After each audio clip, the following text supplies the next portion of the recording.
The $30,000 Bequest and Other Stories by Mark Twain.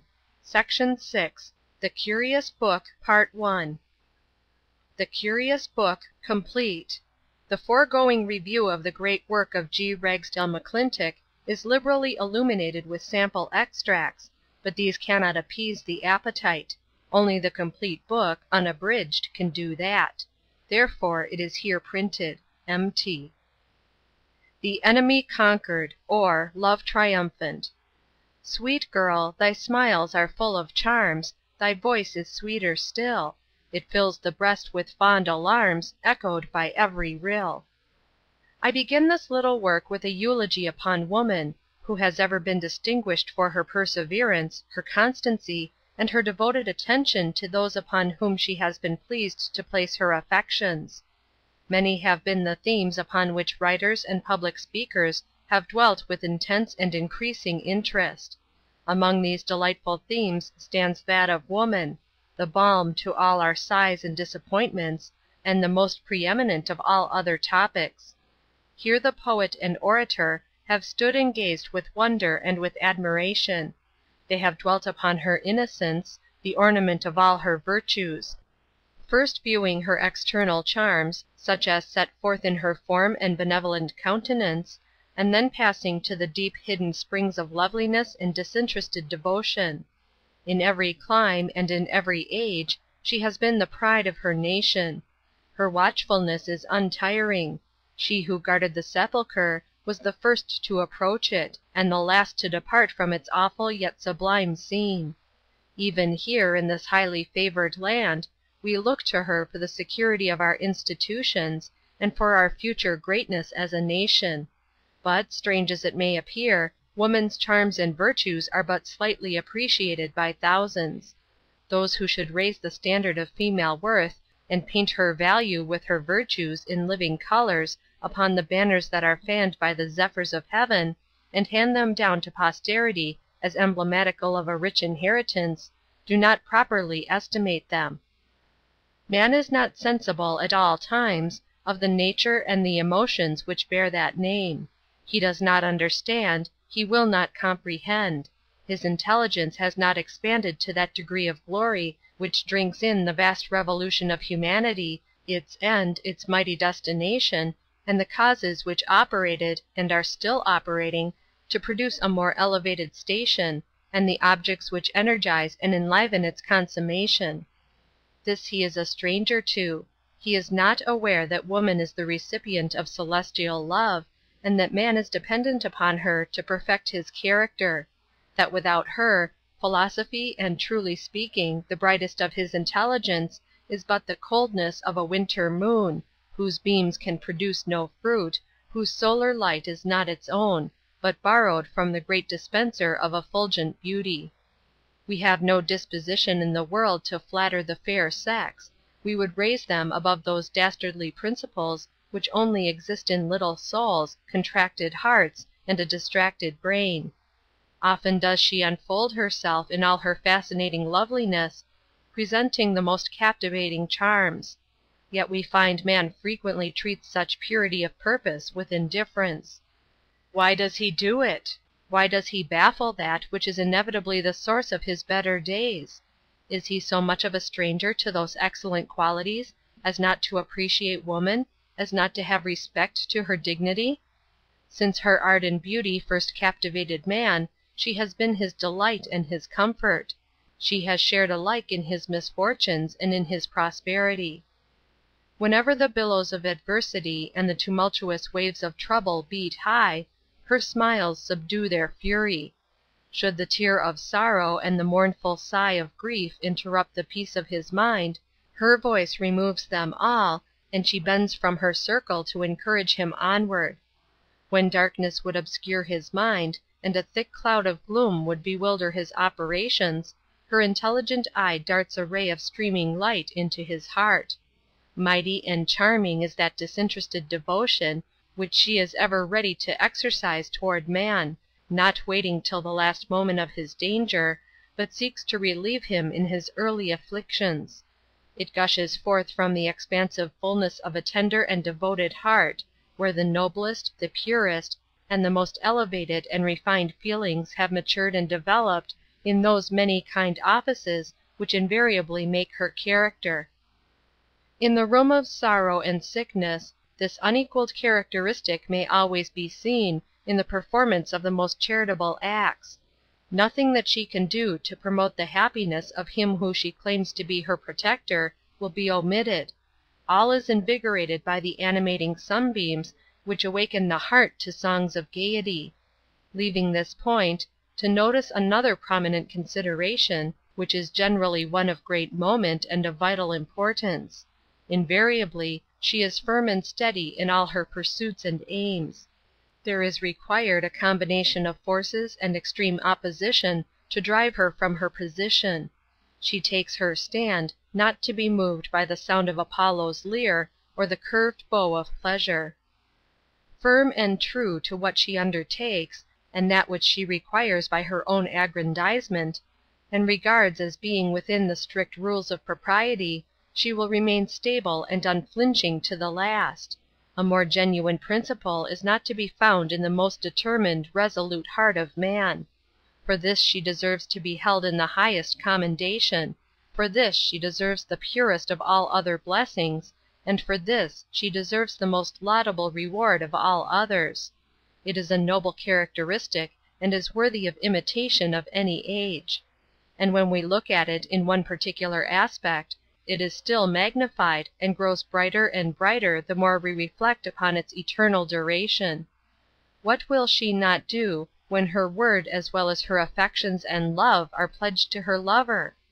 Everything that is dear to her on earth, all the hospitalities of kind and loving parents, all the sincerity and loveliness of sisters, and the benevolent devotion of brothers, who have surrounded her with every comfort, she will forsake them all, quit the harmony and sweet sound of the lute and the harp, and throw herself upon the affections of some devoted admirer, in whom she fondly hopes to find more than she has left behind, which is not often realized by many. Truth and virtue all combined! How deserving our admiration and love! Ah, cruel would it be in man, after she has thus manifested such an unshaken confidence in him, and said by her determination to abandon all the endearments and blandishments of home, to act a villainous part, and prove a traitor in the revolution of his mission, and then turn Hector over the innocent victim whom he swore to protect, in the presence of heaven, recorded by the pen of an angel. Striking as this train may unfold itself in her character, and as preeminent as it may stand among the fair display of her other qualities, yet there is another, which struggles into existence, and adds an additional luster to what she already possesses. I mean that disposition in woman which enables her, in sorrow, in grief, and in distress, to bear all with enduring patience. This she has done, and can and will do, amid the din of war and the clash of arms. Scenes and occurrences which, to every appearance, are calculated to rend the heart with the profoundest emotions of trouble, do not fetter that exalted principle imbued in her very nature. It is true, her tender and feeling heart may often be moved, as she is thus constituted, but she is not conquered, she has not given up to the harlequin of disappointments, her energies have not become clouded in the last movement of misfortune, but she is continually invigorated by the archetype of her affections. She may bury her face in her hands, and let the tear of anguish roll. She may promenade the delightful walks of some garden, decorated with all the flowers of nature, or she may steal out along some gently rippling stream, and there, as the silver waters uninterruptedly move forward, shed her silent tears. They mingle with the waves, and take a last farewell of their agitated home, to seek a peaceful dwelling among the rolling floods. Yet there is a voice rushing from her breast, that proclaims victory along the whole line and battlement of her affections. That voice is the voice of patience and resignation. That voice is one that bears everything calmly and dispassionately, amid the most distressing scenes. When the fates are arrayed against her peace, and apparently plotting for her destruction, still she is resigned. Woman's affections are deep, consequently her troubles may be made to sink deep. Although you may not be able to mark the traces of her grief and the furrowings of her anguish upon her winning countenance, yet be assured they are nevertheless preying upon her inward person, sapping the very foundation of that heart which alone was made for the weal and not the woe of man. The deep recesses of the soul are fields for their operation; but they are not destined simply to take the regions of the heart for their dominion, they are not satisfied merely with interrupting her better feelings, but after a while you may see the blooming cheek beginning to droop and fade, her intelligent eye no longer sparkles with the starry light of heaven, her vibrating pulse long since changed its regular motion, and her palpitating bosom beats once more for the midday of her glory. Anxiety and care ultimately throw her into the arms of the haggard and grim monster, Death. But oh, how patient under every pining influence! Let us view the matter in bolder colors. See her when the dearest object of her affections recklessly seeks every bacchanalian pleasure, contents himself with the last rubbish of creation. With what solicitude she awaits his return! Sleep fails to perform its office; she weeps while the nocturnal shades of the night triumph in the stillness. Bending over some favorite book, whilst the author throws before her mind the most beautiful imagery, she startles at every sound. The midnight silence is broken by the solemn announcement of the return of another morning. He is still absent. She listens for that voice which has so often been greeted by the melodies of her own; but alas! stern silence is all that she receives for her vigilance. Mark her unwearied watchfulness as the night passes away. At last, brutalized by the accursed thing, he staggers along with rage, and, shivering with cold, he makes his appearance. Not a murmur is heard from her lips. On the contrary, she meets him with a smile; she caresses him with tender arms, with all the gentleness and softness of her sex. Here then is seen her disposition beautifully arrayed. Woman, thou art more to be admired than the spicy gales of Arabia, and more sought for than the gold of Golconda. We believe that woman should associate freely with man, and we believe that it is for the preservation of her rights.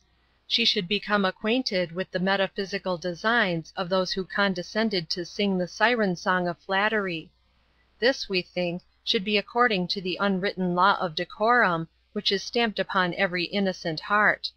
The precepts of prudery are often steeped in the guilt of contamination, which blasts the expectations of better moments.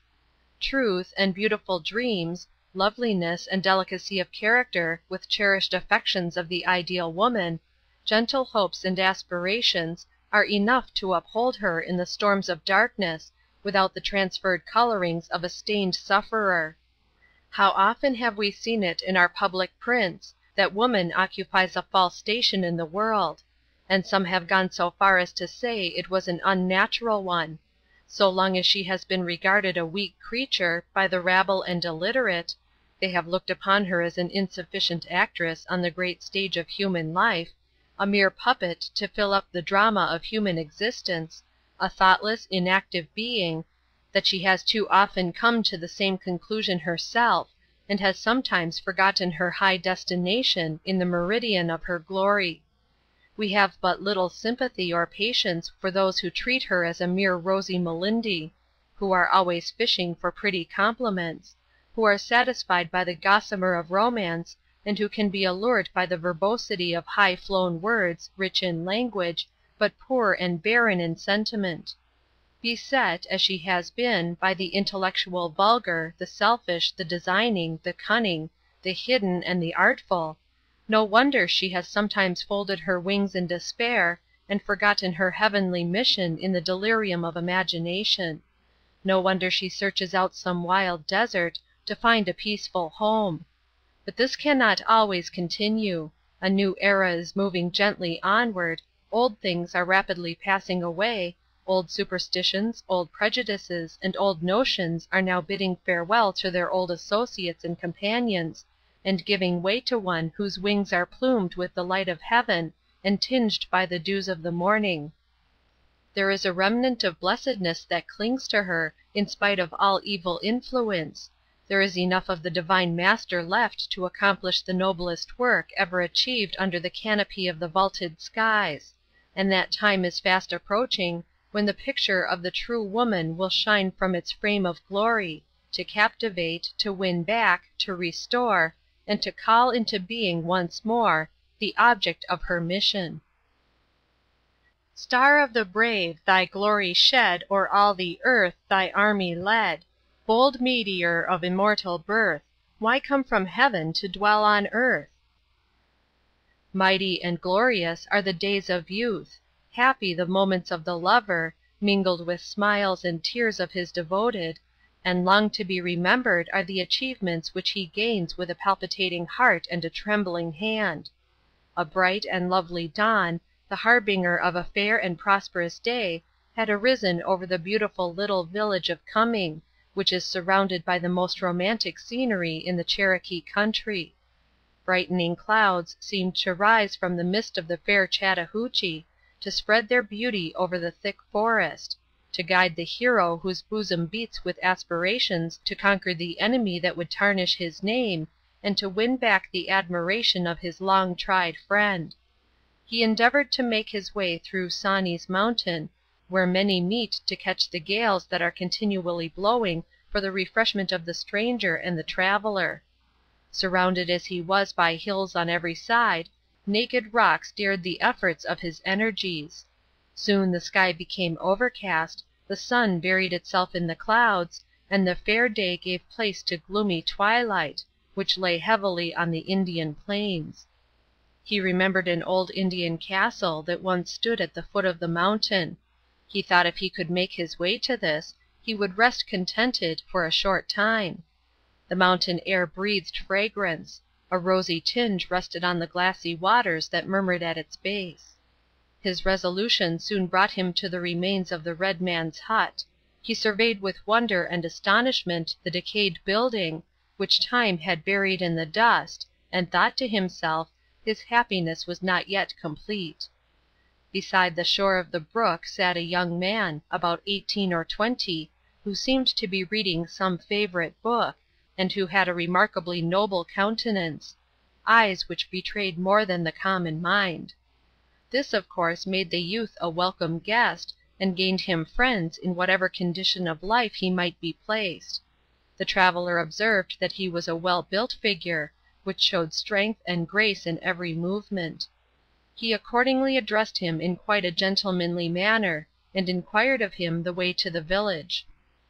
After he had received the desired information, and was about taking his leave, the youth said, "Are you not Major Alfonso, the great musician, the champion of a noble cause, the modern Achilles who gained so many victories in the Florida War?"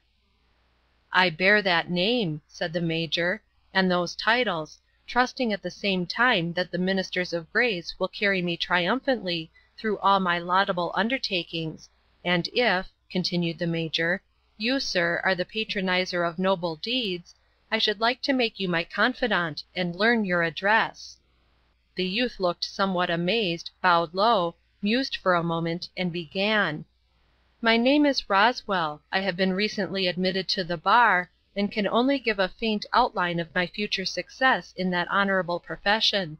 But I trust, sir, like the eagle, I shall look down from lofty rocks upon the dwellings of man, and shall ever be ready to give you any assistance in my official capacity, and whatever this muscular arm of mine can do, whenever it shall be called from its buried greatness."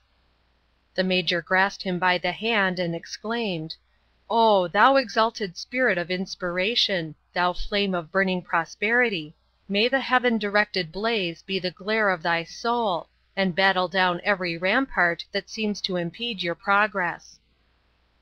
The road which led to the town presented many attractions. Alfonso had bid farewell to the youth of deep feeling, and was now wending his way to the dreaming spot of his fondness. The south winds whistled through the woods, as the waters dashed against the banks, as rapid fire in the pent furnace roars. This brought him to remember while alone, that he quietly left behind the hospitality of a father's house, and gladly entered the world with higher hopes than are often realized. But as he journeyed onward, He was mindful of the advice of his father, who had often looked sadly on the ground when tears of cruelly deceived hope moistened his eye.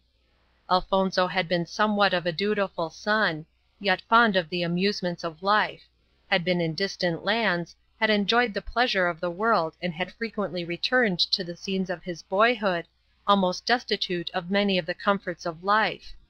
In this condition he would frequently say to his father, "Have I offended you that you look upon me as a stranger, and frown upon me with stinging looks? Will you not favor me with the sound of your voice? If I have trampled upon your veneration, or have spread a humid veil of darkness around your expectations, send me back into the world where no heart beats for me, where the foot of man has never yet trod. But give me at least one kind word; allow me to come into the presence sometimes of thy winter-worn locks." "Forbid it, Heaven, that I should be angry with thee," answered the father. "My son, and yet I send thee back to the children of the world, to the cold charity of the combat, and to a land of victory. I read another destiny in thy countenance. I learn thy inclinations from the flame that has already kindled in my soul a stranger sensation. It will seek thee, my dear Elfonzo, it will find thee. Thou canst not escape that lighted torch, which shall blot out from the remembrance of men a long train of prophecies which they have foretold against thee. I once thought not so. Once I was blind, but now the path of life is plain before me, and my sight is clear. Yet, Elfonzo, return to thy worldly occupation. Take again in thy hand that chord of sweet sounds, struggle with the civilized world and with your own heart. Fly swiftly to the enchanted ground. Let the night owl send forth its screams from the stubborn oak. Let the sea sport upon the beach, and the stars sing together. But learn of these, Elfonzo, thy doom, and thy hiding place. Our most innocent as well as our most lawful desires must often be denied us, that we may learn to sacrifice them to a higher will." Remembering such admonitions with gratitude, Elfonzo was immediately urged by the recollection of his father's family to keep moving. His steps became quicker and quicker. He hastened through the piney woods, dark as the forest was, and with joy he very soon reached the little village or repose, in whose bosom rested the boldest chivalry. His close attention to every important object, his modest questions about whatever was new to him, his reverence for wise old age, and his ardent desire to learn many of the fine arts, soon brought him into respectable notice. One mild winter day, as he walked along the streets toward the academy, which stood upon a small eminence surrounded by native growth, some venerable in its appearance, others young and prosperous, all seemed inviting, and seemed to be the very place for learning as well as for genius to spend its research beneath its spreading shades. He entered its classic walls in the usual mode of southern manners. The principal of the institution begged him to be seated, and listen to the recitations that were going on. He accordingly obeyed the request, and seemed to be much pleased. After the school was dismissed, and the young hearts regained their freedom, with the songs of the evening, laughing at the anticipated pleasures of a happy home, while others tittered at the actions of the past day, he addressed the teacher in a tone that indicated a resolution, with an undaunted mind. He said he had determined to become a student, if he could meet with his approbation. "Sir," said he, "I have spent much time in the world. I have traveled among the uncivilized inhabitants of America. I have met with friends, and combated with foes, but none of these gratify my ambition, or decide what is to be my destiny. I see the learned would have an influence with the voice of the people themselves. The despoilers of the remotest kingdoms of the earth refer their differences to this class of persons. This the illiterate and inexperienced little dream of. And now if you will receive me as I am, with these deficiencies, with all my misguided opinions, I will give you my honor, sir, that I will never disgrace the institution, or those who have placed you in this honorable station." The instructor, who had met with many disappointments, knew how to feel for a stranger who had been thus turned upon the charities of an unfeeling community. He looked at him earnestly, and said, "Be of good cheer. Look forward, sir, to the high destination you may attain. Remember, the more elevated the mark at which you aim, the more sure, the more glorious, the more magnificent the prize." From wonder to wonder, his encouragement led the impatient listener. A stranger nature bloomed before him. Giant streams promised him success. Gardens of hidden treasures opened to his view. All this, so vividly described, seemed to gain a new witchery from his glowing fancy. In 1842 he entered the class and made rapid progress in the English and Latin departments. Indeed, he continued advancing with such rapidity that he was like to become the first in his class, and made such unexpected progress and was so studious that he had almost forgotten the pictured saint of his affections.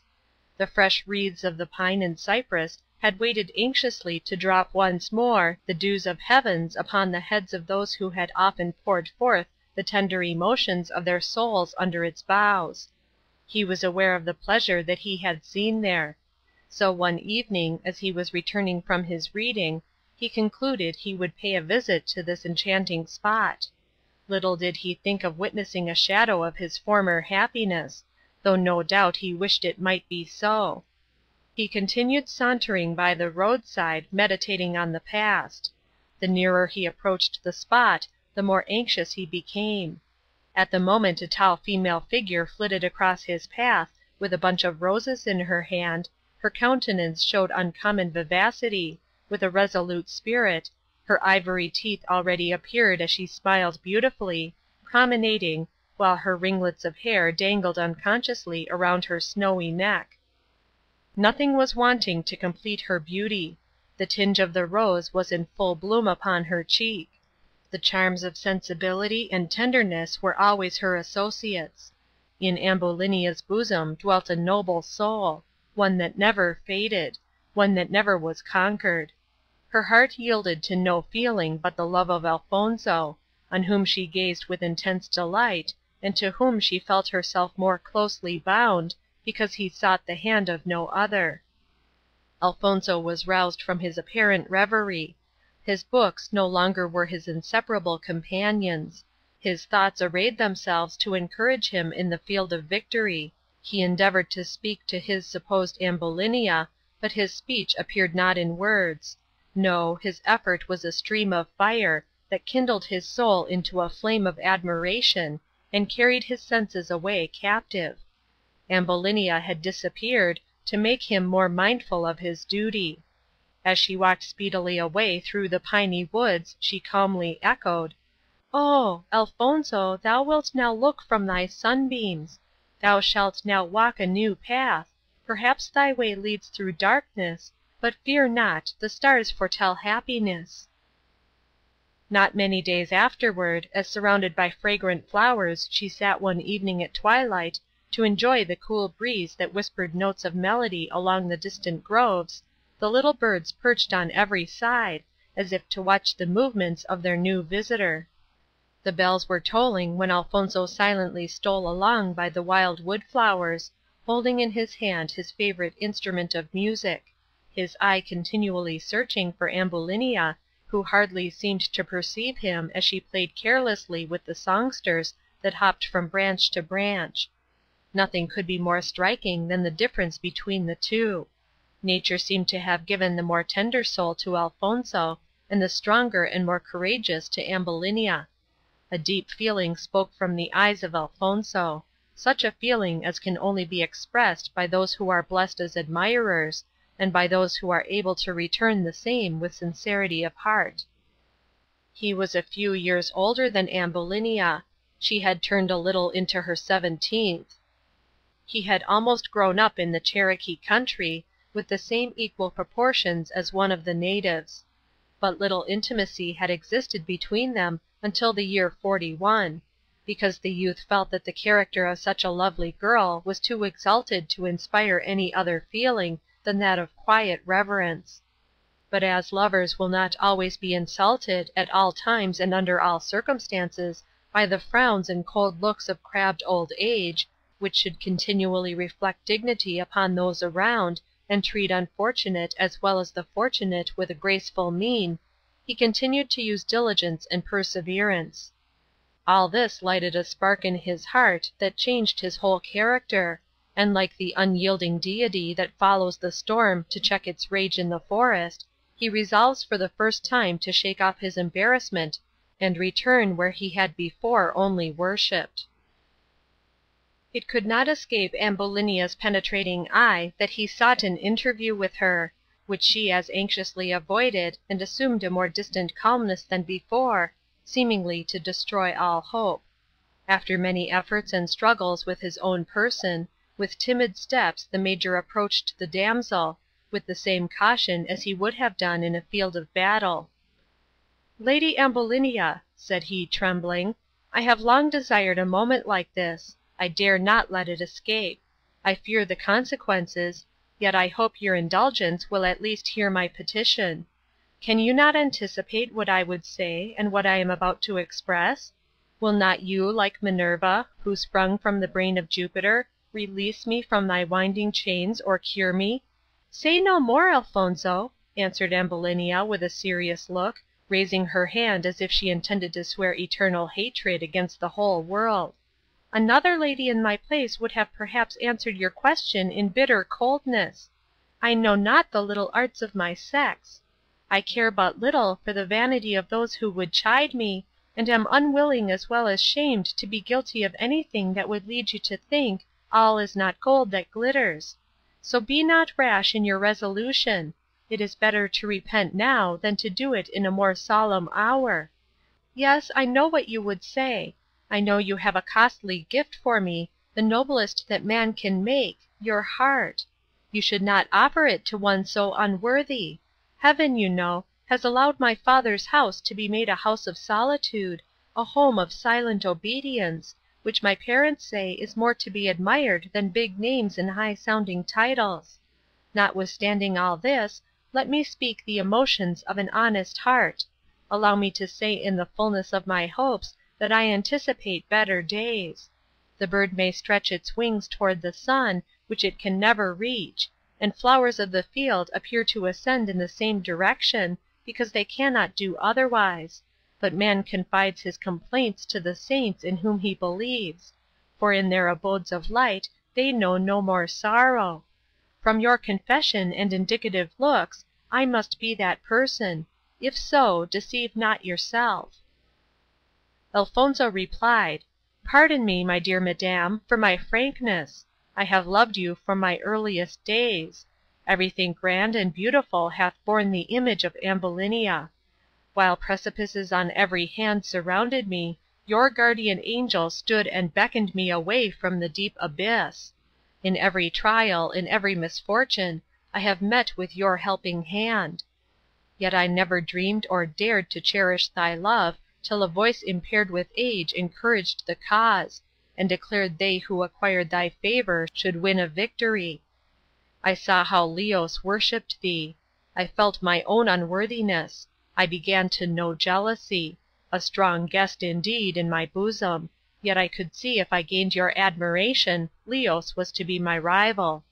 I was aware that he had the influence of your parents, and the wealth of a deceased relative, which is too often mistaken for permanent and regular tranquillity. Yet I have determined by your permission to beg an interest in your prayers, to ask you to animate my dropping spirits by your smiles and your winning looks. For if you but speak I shall conquer. My enemies shall stagger like Olympus shakes. And though earth and sea may tremble, and the charioteer of the sun may forget his dashing steed, yet I am assured that it is only to arm me with divine weapons which will enable me to complete my long-tried intention." "Return to yourself, Elfonzo," said Ambulinia, pleasantly. "A dream of vision has disturbed your intellect. You are above the atmosphere, dwelling in the celestial regions. Nothing is there that urges or hinders, nothing that brings discord into our present litigation. I entreat you to condescend a little, and be a man, and forget it all. When Homer describes the battle of the gods and noblemen fighting with giants and dragons, they represent under this image our struggles with the delusions of our passions. You have exalted me, an unhappy girl, to the skies. You have called me a saint, and portrayed in your imagination an angel in human form. Let her remain such to you, let her continue to be as you have supposed, and assured that she will consider a share in your esteem as her highest treasure. Think not that I would allure you from the path in which your conscience leads you, for you know I respect the conscience of others, as I would die for my own. Elfonzo, if I am worthy of thy love, let such conversation never again pass between us. Go, seek a nobler theme. We will seek it in the stream of time as the sunset in the Tigris." As she spake these words, she grasped the hand of Elfonzo, saying at the same time, "Peace and prosperity attend you, my hero. Be up and doing." Closing her remarks with this expression, she walked slowly away, leaving Elfonzo astonished and amazed. He ventured not to follow or detain her. Here he stood alone, gazing at the stars, confounded as he was, here he stood. The rippling stream rolled on at his feet. Twilight had already begun to draw her sable mantle over the earth, and now and then the fiery smoke would ascend from the little town which lay spread out before him. The citizens seemed to be full of life and good humour, but poor Elfonzo saw not a brilliant scene. No, his future life stood before him, stripped of the hopes that once adorned all his sanguine desires. "Alas," said he, "am I now grief's disappointed son at last?" Ambulinia's image rose before his fancy. A mixture of ambition and greatness of soul moved upon his young heart, and encouraged him to bear all his crosses with the patience of a Job, notwithstanding he had to encounter with so many obstacles. He still endeavoured to prosecute his studies, and reasonably progressed in his education. Still he was not content. There was something yet to be done before his happiness was complete. He would visit his friends and acquaintances. They would invite him to social parties, insisting that he should partake of the amusements that were going on. This he enjoyed tolerably well. The ladies and gentlemen were generally well pleased with the Major. As he delighted all with his violin, which seemed to have 1,000 chords, more symphonious than the muses of Apollo, and more enchanting than the ghost of the hills. He passed some days in the country. During that time Leos had made many calls upon Ambulinia, who was generally received with a great deal of courtesy by the family. They thought him to be a young man worthy of attention, though he had but little in his soul to attract the attention or even win the affections of her whose graceful manners had almost made him a slave to every bewitching look that fell from her eyes. Leos made several attempts to tell her of his fair prospects, how much he loved her, and how much it would add to his bliss if he could but think she would be willing to share these blessings with him; but, choked by his undertaking, he made himself more like an inactive drone than he did like one who bowed at beauty's shrine. Elfonzo again wends his way to the stately walls and new-built village. He now determines to see the end of the prophecy which had been foretold to him. The clouds burst from his sight. He believes if he can but see his Ambulinia, he can open to her view the bloody altars which have been misrepresented to stigmatize his name. He knows that her breast is transfixed with the sword of reason, and ready at all times to detect the hidden villainy of her enemies. He resolves to see her in her own home, with the consoling theme, "I can but perish if I go. Let the consequences be what they may," said he. "If I die, it shall be contending and struggling for my own rights." Night had almost overtaken him when he arrived in town. Colonel Elder, a noble-hearted, high-minded, and independent man, met him at his door as usual, and seized him by the hand. "Well, Elfonzo," said the colonel, "how does the world use you in your efforts?" "I have no objection to the world," said Elfonzo, "but the people are rather singular in some of their opinions." "Ay, well," said the colonel, "you must remember that creation is made up of many mysteries. Just take things by the right handle. Be always sure you know which is the smooth side before you attempt your polish. Be reconciled to your fate, be that what it may, and never find fault with your condition, unless your complaining will benefit it. Perseverance is a principle that should be commendable in those who have judgment to govern it. I should never had been so successful in my hunting excursions had I waited till the deer, by some magic dream, had been drawn to the muzzle of the gun before I made an attempt to fire at the game that dared my boldness in the wild forest. The great mystery in hunting seems to be, a good marksman, a resolute mind, a fixed determination, and my word for it, you will never return home without sounding your horn with the breath of a new victory. And so with every other undertaking. Be confident that your ammunition is of the right kind. Always pull your trigger with a steady hand, and so soon as you perceive a calm, touch her off, and the spoils are yours. This filled him with redoubled vigor, and he set out with a stronger anxiety than ever to the home of Ambulinia. A few short steps soon brought him to the door, half out of breath. He rapped gently. Ambulinia, who sat in the parlor alone, suspecting Alfonso was near, ventured to the door, opened it, and beheld the hero, who stood in an humble attitude, bowed gracefully, and as they caught each other's looks, the light of peace beamed from the eyes of Ambulinia. Alfonso caught the expression. A halloo of smothered shouts ran through every vein, and for the first time he dared to impress a kiss upon her cheek. The scene was overwhelming. Had the temptation been less animating, he would not have ventured to have acted so contrary to the desired wish of his Ambulinia. But who could have withstood the irresistible temptation? What society condemns the practice but a cold, heartless, uncivilized people that know nothing of the warm attachments of refined society? Here the dead was raised to his long-cherished hopes, and the lost was found. Here all doubt and danger were buried in the vortex of oblivion. Sectional differences no longer disunited their opinions. Like the freed bird from the cage, sportive claps its rustling wings, wheels about to heaven in a joyful strain, and raises its notes to the upper sky. Ambulinia insisted upon Alfonso to be seated, and give her a history of his unnecessary absence, assuring him the family had retired, consequently they would ever remain ignorant of his visit.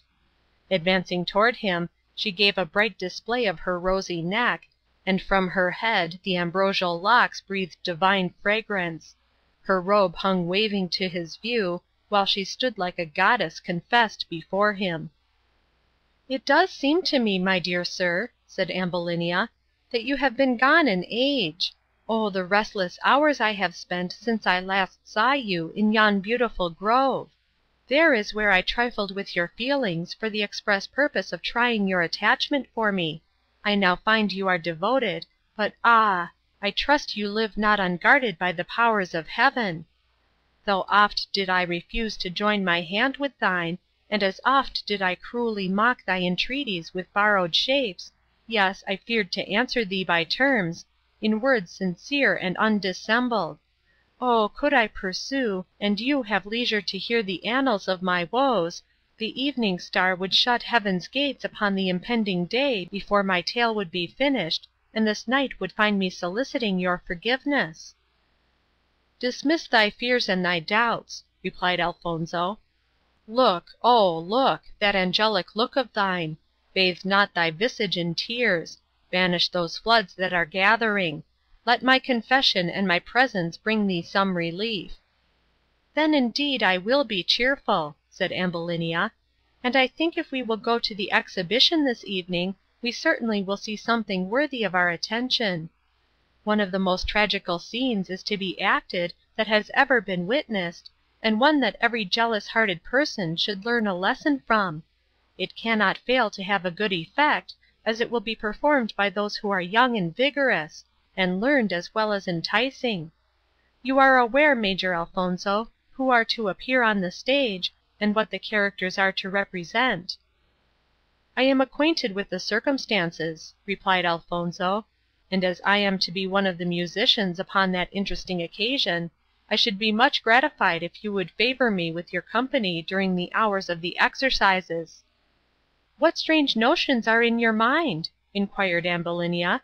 "Now I know you have something in view, and I desire you to tell me why it is that you are so anxious that I should continue with you while the exercises are going on, though if you think I can add to your happiness and predilections, I have no particular objection to acquiesce in your request. Oh, I think I foresee now what you anticipate." "And will you have the goodness to tell me what you think it will be?" inquired Alfonso.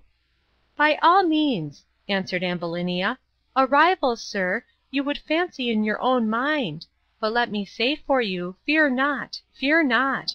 I will be one of the last persons to disgrace my sex by thus encouraging every one who may feel disposed to visit me, who may honor me with their graceful bows and their choicest compliments. It is true that young men too often mistake civil politeness for the finer emotions of the heart, which is tantamount to courtship. But ah, how often they are deceived, when they come to test the weight of sunbeams with those on whose strength hangs the future happiness of an untried life." The people were now rushing to the academy with impatient anxiety. The band of music was closely followed by the students. Then the parents and guardians. Nothing interrupted the flow of spirits which ran through every bosom, tinged with the songs of a Virgil and the tide of a Homer. Alfonso and Ambulinia soon repaired to the scene, and fortunately for them both the house was so crowded that they took their seats together in the music department, which was not in view of the auditory. This fortuitous circumstances added more the bliss of the Major than 1,000 such exhibitions would have done. He forgot that he was a man. Music had lost its charms for him. Whenever he attempted to carry his part, the string of the instrument would break, the bow become stubborn, and refuse to obey the loud calls of the audience.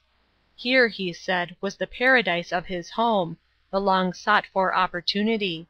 He felt as though he could send 1,000,000 supplications to the throne of heaven for such an exalted privilege. Poor Leos, who was somewhere in the crowd, looking as attentively as if he was searching for a needle in the haystack. Here he stood, wondering to himself why Ambulinia was not there. "Where can she be? Oh, if she was only here, how I would relish the scene! Alfonso is certainly not in town, but what if he is? I have got the wealth, if I have not the dignity, and I'm sure that the squire and his lady have always been particular friends of mine, and I think with this assurance I shall be able to get upon the blind side of the rest of the family, and make the heaven-born Ambulinia the mistress of all I possess." Then again he would drop his head, as if attempting to solve the most difficult problem in Euclid. While he was thus conjecturing in his own mind, a very interesting part of the exhibition was going on, which called the attention of all present. The curtains of the stage waved continually by the repelled forces that were given to them, which caused Leos to behold Ambulinia leaning upon the chair of Alfonso. Her lofty beauty, seen by the glimmering of the chandelier, filled his heart with rapture. He knew not how to contain himself. To go where they were would expose him to ridicule. To continue where he was, with such an object before him, without being allowed an explanation in that trying hour, would be to the great injury of his mental as well as his physical powers. And, in the name of high heaven, what must he do? Finally, he resolved to contain himself as well as he conveniently could, until the scene was over, and then he would plant himself at the door, to arrest Ambulinia from the hands of the insolent Alfonso, and thus make for himself a more prosperous field of immortality than ever was decreed by omnipotence, or ever pencil drew or artist imagined. Accordingly he made himself sentinel, immediately after the performance of the evening; retained his position apparently in defiance of all the world. He waited, he gazed at every lady, his whole frame trembled. Here he stood until everything like human shape had disappeared from the institution, and he had done nothing. He had failed to accomplish that which he so eagerly sought for. Poor unfortunate creature! He had not the eyes of an Argus, or he might have seen his Juno and Alfonso, assisted by his friend Sigma, make their escape from the window, and, with the rapidity of a racehorse, hurry through the blast of the storm to the residence of her father, without being recognized.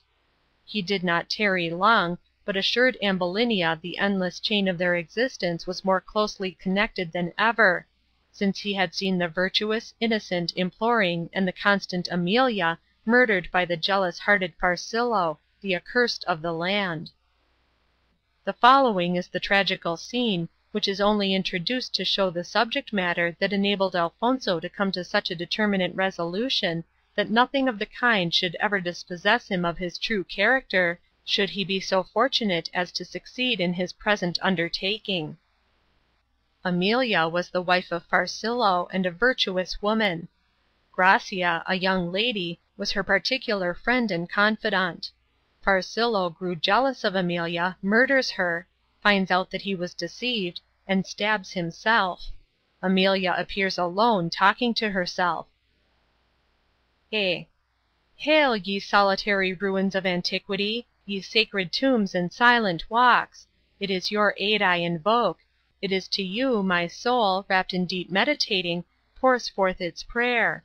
Here I wander upon the stage of mortality, since the world hath turned against me. Those whom I believed to be my friends, alas! are now my enemies, planting thorns in all my paths, poisoning all my pleasures, and turning the past to pain. What a lingering catalogue of sighs and tears lies just before me, crowding my aching bosom with the fleeting dream of humanity, which must shortly terminate! And to what purpose will all this bustle of life, these agitations and emotions of the heart have conduced, if it leave behind it nothing of utility, if it leave no traces of improvement? Can it be that I am deceived in my conclusions? No, I see that I have nothing to hope for, but everything for fear, which tends to drive me from the walks of time. Oh, in this dead night, if loud winds arise, to lash the surge and bluster in the skies, may the west its furious rage display, toss me with storms in the watery way. Enter Gracia. G. Oh, Amelia, is it you, the object of grief, the daughter of opulence, of wisdom and philosophy, that thus complaineth? It cannot be you are the child of misfortune, speaking of the monuments of former ages, which were allotted not for the reflection of the distressed, but for the fearless and bold. A. Not the child of poverty, Gracia, or the heir of glory and peace, but of fate. Remember, I have wealth more than wit can number. I have had power more than kings could encompass. Yet the world seems a desert. All nature appears an afflictive spectacle of warring passions. This blind fatality, that capriciously sports with the rules and lives of mortals, tells me that the mountains will never again send forth the water of their springs to my thirst. Oh, that I might be freed, and set at liberty from wretchedness! But I fear this will never be. G. Why, Amelia, this untimely grief? What has caused the sorrows that bespeak better and happier days, to those lavish out such heaps of misery? You are aware that your instructive lessons embellish the mind with holy truths, by wedding its attention to none but great and noble affections. A. This, of course, is some consolation. I will ever love my own species with feelings of a fond recollection, and while I am studying to advance the universal philanthropy, and the spotless name of my own sex, I will try to build my own upon the pleasing belief that I have accelerated the advancement of one who whispers of departed confidence. And I, like some poor peasant fated to reside, remote from friends, in a forest wide. O see what woman's woes and human wants require, since that great day hath spread the seed of sinful fire. G. Look up, thou poor disconsolate. You speak of quitting earthly enjoyments. Unfold thy bosom to a friend, who would be willing to sacrifice every enjoyment for the restoration of the dignity and gentleness of mind which used to grace your walks, and which is so natural to yourself. Not only that, but your paths are strewed with flowers of every hue and of every order. With verdant green the mountains glow, for thee the lilies grow.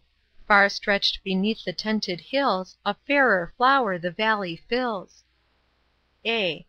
Oh, would to heaven I could give you a short narrative of my former prospects for happiness, since you have acknowledged to be an unchangeable confidant, the richest of all other blessings. O ye names forever glorious, ye celebrated scenes, ye renowned spot of my hymeneal moments! How replete is your chart with sublime reflections! How many profound vows, decorated with immaculate deeds, are written upon the surface of that precious spot of earth where I yielded up my life of celibacy, bade youth with all its beauties a final adieu, took a last farewell of the laurels that had accompanied me up the hill of my juvenile career. It was then I began to descend toward the valley of disappointment and sorrow.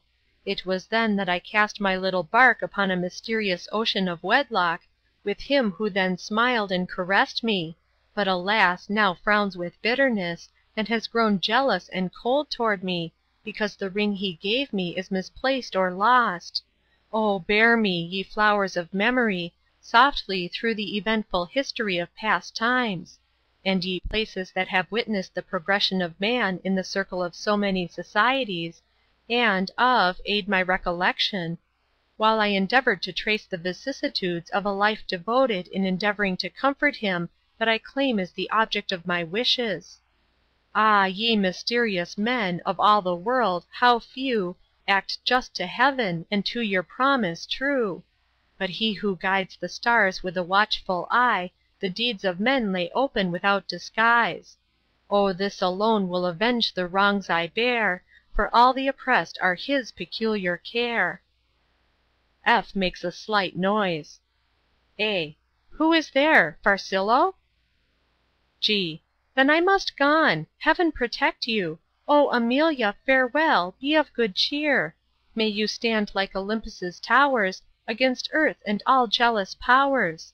May you, with loud shouts ascend on high, swift as an eagle in the upper sky.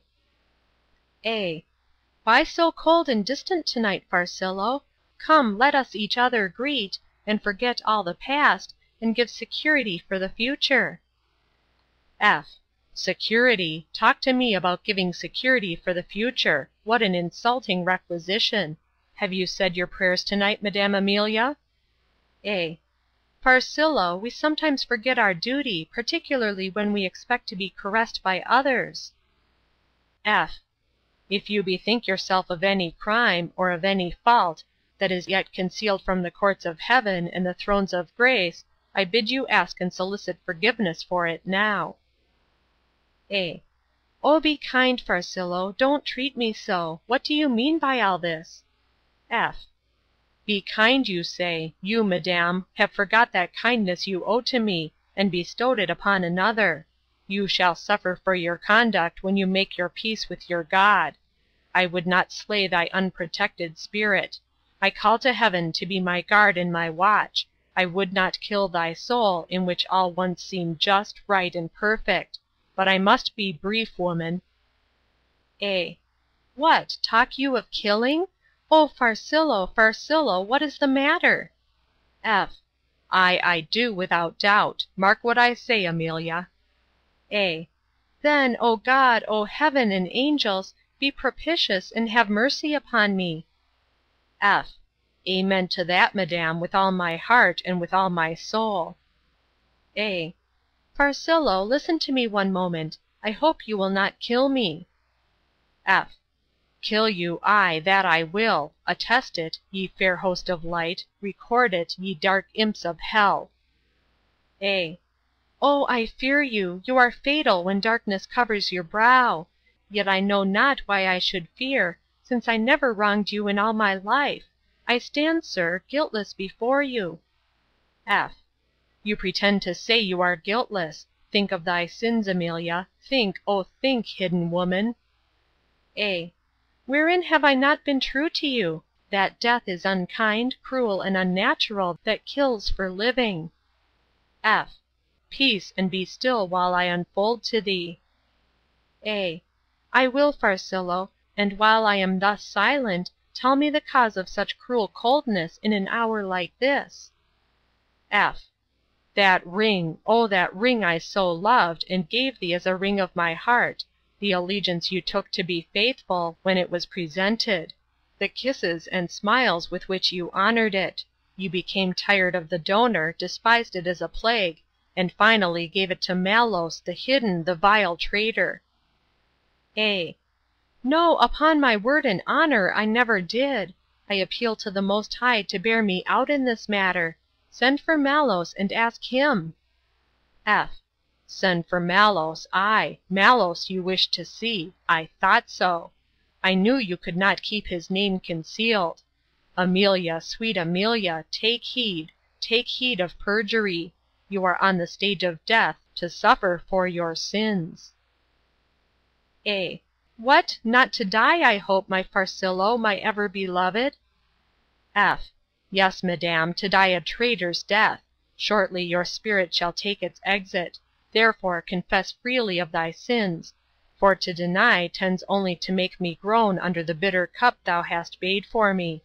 Thou art to die with the name of traitor on thy brow. A.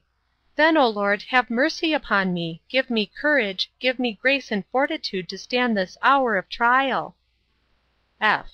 Amen, I say, with all my heart. A. And, O Farcillo, will you have mercy too? I never intentionally offended you in all my life, never loved Malos, never gave him cause to think so, as the High Court of Justice will acquit me before its tribunal. F. O false perjured woman, thou didst chill my blood, and makest me a demon like thyself. I saw the ring. A. He found it then, or got it clandestinely. Send for him, and let him confess the truth. Let his confession be sifted. F.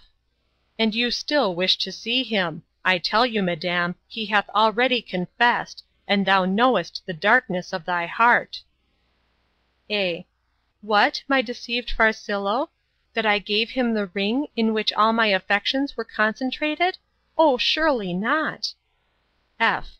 Aye, he did. Ask thy conscience, and it will speak with a voice of thunder to thy soul. A. He will not say so. He dare not. He cannot. F. No, he will not say so now, because his mouth, I trust, is hushed in death, and his body stretched to the four winds of heaven, to be torn to pieces by carnivorous birds. A. What, he is dead, and gone to the world of spirits with that declaration in his mouth? Oh, unhappy man! Oh, insupportable hour! F. Yes, and had all his sighs and looks and tears been lives, my great revenge would have slain them all without the least condemnation. A. Alas, he is ushered into eternity without testing the matter for which I am abused and sentenced and condemned to die. F. Cursed infernal woman, weepest thou for him to my face? He that hath robbed me of my peace, my energy, the whole love of my life? Could I tell the fabled Hydra, I would have him live and perish, survive and die, until the sun itself would grow dim with age. I would make him have the thirst of a Tantalus, and roll the wheel of an Ixion, until the stars of heaven should quit their brilliant stations. A. O invincible God, save me! O unsupportable moment! O heavy hour! Banish me, Farcillo, send me where no eye can ever see me, where no sound shall ever greet my ear. But oh, slay me not, Farcillo, vent thy rage and thy spite upon this emaciated frame of mine, only spare my life. F. Your petitions avail nothing, cruel Amelia. A.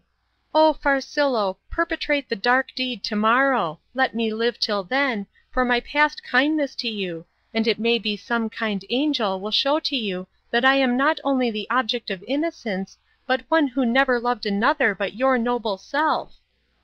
F. Amelia, the decree has gone forth, it is to be done, and that quickly. Thou art to die, madam. A. But half an hour allow me, to see my father and my only child, to tell her the treachery and vanity of this world. F. There is no alternative, there is no pause. My daughter shall not see its deceptive mother die. Your father shall not know that his daughter fell disgraced, despised by all but her enchanting Malos. A. O Farcillo, put up thy threatening dagger into its scabbard, and let it rest and be still, just while I say one prayer for thee and for my child. F. It is too late, thy doom is fixed. Thou hast not confessed to heaven or to me, my child's protector. Thou art to die. Ye powers of death and heaven, protect and defend me in this alone. Stabs her while imploring for mercy. A. O Farcillo, Farcillo, a guiltless death I die.